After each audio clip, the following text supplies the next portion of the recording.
Assalamualaikum warahmatullahi wabarakatuh. Perkenalkan, nama saya Jenisya Gista Putri dengan NPM 2341171 dari kelas manajemen 23C. Jadi di video series yang kelima ini saya akan menjelaskan tentang pelaku kegiatan ekonomi sirkulasi aliran pendapatan. Siklus ini menjelaskan bagaimana kegiatan perekonomian dalam suatu negara. Dalam kegiatan ekonomi terjadi aliran-aliran faktor-faktor produksi, pendapatan, barang-barang, dan pengeluaran di antara sektor-sektor yang melakukan kegiatan ekonomi. Dalam hal ini, yang terlibat sebagai pelaku ekonomi terdiri atas 3 sektor atau rumah tangga, pemerintah, dan perusahaan baik swasta ataupun milik pemerintah.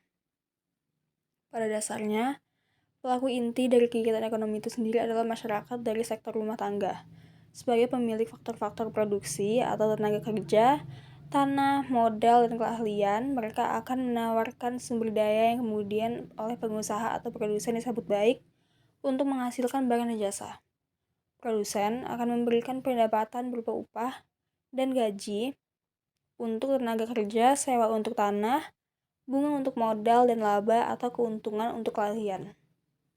Aliran yang terjadi di sini adalah aliran berupa uang. Produsen tentunya membutuhkan dana yang kemudian bisa diperoleh dari masyarakat yang secara langsung telah membeli barang atau jasa yang mereka hasilkan. Namun, bisa juga diperoleh dari investasi yang dilakukan oleh masyarakat itu sendiri.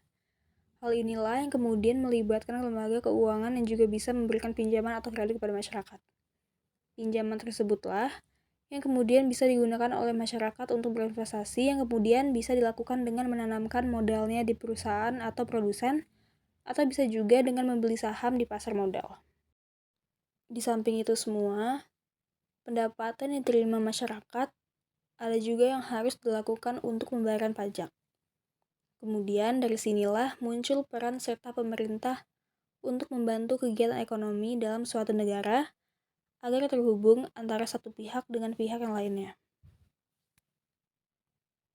Pemerintah memperoleh pajak yang dibayarkan oleh masyarakat atau pajak individu, dan dari produsen atau pajak perusahaan.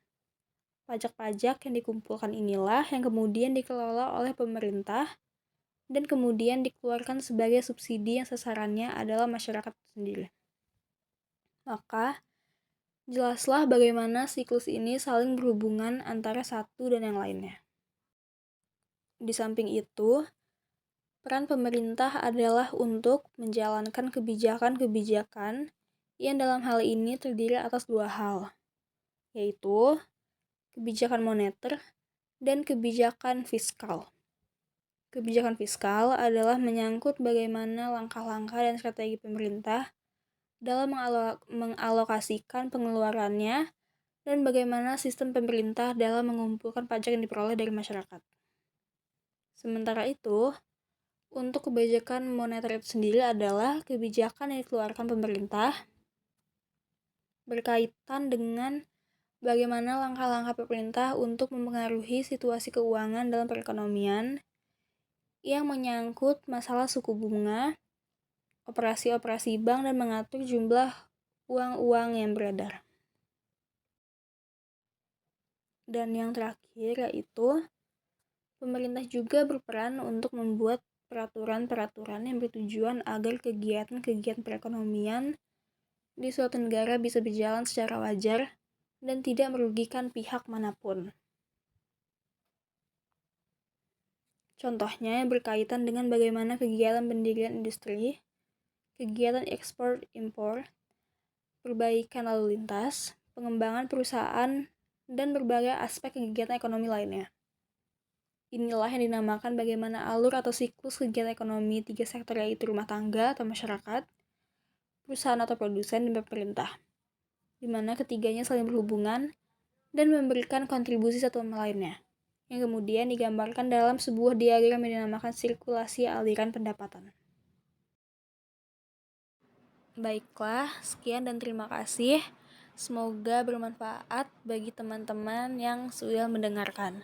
Wassalamualaikum warahmatullahi wabarakatuh.